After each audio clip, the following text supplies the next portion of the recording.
We're going to present for you tonight our experiment in making a collaborative poem. There's a lot of writing groups that will attempt to give themed readings around a subject, like cats, and raise money for a home for cats, etc. But what we attempted to do was to fully collaborate, and we had each person write a 10-line poem around a particular subject. Our subjects are, a poem in 3-part, Blue, Lonesome, Train. It started with train because I wanted them to go on a train trip with me. I'm a train fanatic, so I got them to go to Las Vegas, New Mexico, and back on the same day on the Southwest Chief, which you can do 2.5 hours for lunch. It's a very nice trip, in case anybody wants to try and do it. Definitely. And so there's a history in blues of putting together the words lonesome train, okay? And so blue, I wanted to start with it. So that's how we got Blue, Lonesome Train. And the poem is in that order. Originally, when we got together, we basically read our poems, each read our poem, and then we went around the room, and I'm not sure how quite we got there, because it was very collaborative, you know what I mean? I mean, how the process took place, it was almost magic. I mean, but that sounds corny, you know what I mean? But anyway, so we ended up creating a poem using each person's lines, just one line, and going around the room, and one person would start. And that is how the blue poem was done. Lonesome, what we did is we started in a different place and then went around the room in the same order. The one thing I can think I know, I'm pretty sure in Lonesome, some of the poems, it went from line 1 to 10, but someone decided that we would go from 10 to 1 on certain person's poems. As far as mixing the poems together, it made more sense when the person's poem was read backwards, you know what I mean? So we were experimenting, along the way, and by the time we got to the third poem, largely written while we were actually on the train between here and Las Vegas, New Mexico and back, what we did is when we put it together here, we chose the order, you know what I mean? We were saying, okay, that person's first line goes really well with this person's first line, you know what I mean? Or that person's second line. And so we pretty much constructed the poem from the individual lines, but never changed the lines very much. Sometimes we had to change a word or two in order to get them to flow from one line to the other. So, so we had verbs where there needed to be or things like that. But anyway, so this is what we have, and we're going to start. Silence the phones. Yeah, please silence your cell phones if you haven't already. Thank you. I forgot that part. Yeah. And I need to introduce, I'm Kyle Laws. This is Beth Davis, Karen Wallace, and Kate Booth. We all know each other from giving poetry readings together and or, publications we've been in together. That's how we know each other. Blue. Attracted to French. She was blue. Bluetooth is on. 10 pounds of turquoise adorning an ancient elder. If I could touch it. I would meet him in New Orleans cafes. Bluer than blue.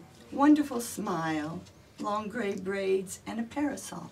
Swim all day the sky waters. By statues of Confederate generals. Sun rising, orange patterns striping. Cloudless, bright, azure skies. Tread indigo dreamscapes all night. Along the St. Charles streetcar line. Crystal blue. Ah, New Mexico and the Australian outback. When the moon hides itself. I always wore blue and he gray. Hands without gloves in the frigid winter blue. Periwinkle petals on delphinium stalks. Bees and hummingbirds abuzz. Shoulders nuzzle the blue hollow. Still in a civil war. Blood pumping in her veins, red. Lady Diana's sapphire engagement ring catching the light. Throat exposed. Because he insisted it was over. But when she saw him, Sparkling Orion and the dippers against indigo and a canyon wall. A glacial galaxy mouth. I preferred black and blue. when their eyes locked, A frothy lapis wave rolled into Laguna Beach. Wrapped in azure silk. States' rights. she was red. Onto the Senate floor. Blue. Fears gusted away. Lonesome. All on my lonesome. Stay home in pajamas and read poetry all day. Hold the paper roughly. Under bare branches, bones of yesterday clatter. Pack up my mother's memories. On a Friday evening, when all she wanted to do was Tear the words. Dust of sorrow falls. Patch stucco on old adobe walls. like poorly written papers to grade. Into separate letters. Illusions of love shatter. Ski in the never summer wilderness. Left her with An alphabet of injuries. Trees and river call. Car camp at 3 Rivers, New Mexico. the spoken words of people who wanted to help, but instead Glossed over. Alone now with boulders and birds. Watch eagles fish at the reservoir. she found more solace in words on a page. When he fell from the ledge. Arms of heaven swept clean. Eat ice cream out of the carton. Her life didn't have meaning. It was just that. Some called her remote. Another silent language heard. Chop weeds with a vengeance. And read poetry. It wasn't that. She was friendless. So alone and broken we think we are. Eat fried chicken over the kitchen sink. She just wanted to stay home in her pajamas all day. Because when she reached out, Cradled in the lap of earth. She sang opera in the shower. It wasn't that she was lonesome. but no one ever said yes. Lonesome is just a word. Train. Here we are, a clutch of poetic friends out on the lark. One with a terrain. I hear that lonesome whistle blow. When light leaves the sky, Deep in the canyon far below. the direction of sound changes. The whistle train moans all aboard, lingers in the air. Jostles through western prairie. Waiatoya lifts her great snowy breasts behind us. Pushed to earth by a drop in temperature. Angus cows running in mass. A deer in the headlamp with no place to go.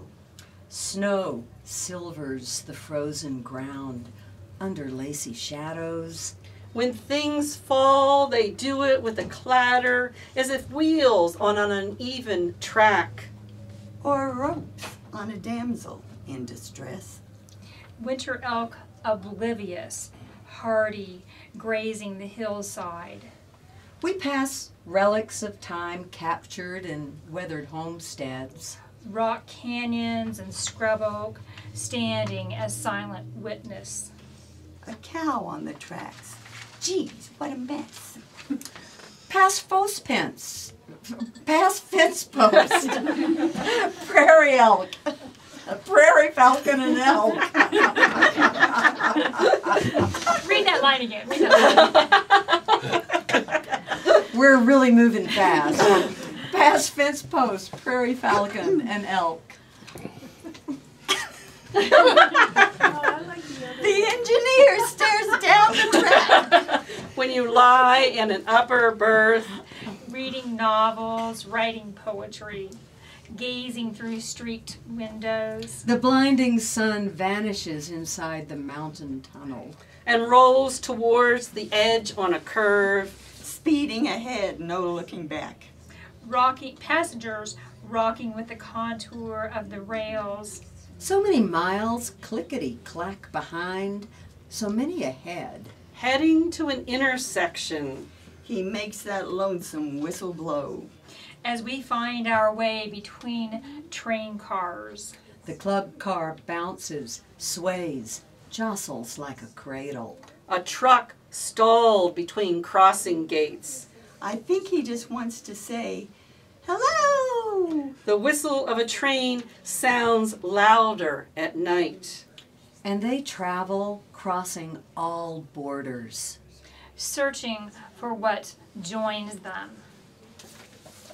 Thank you for coming. Thank you.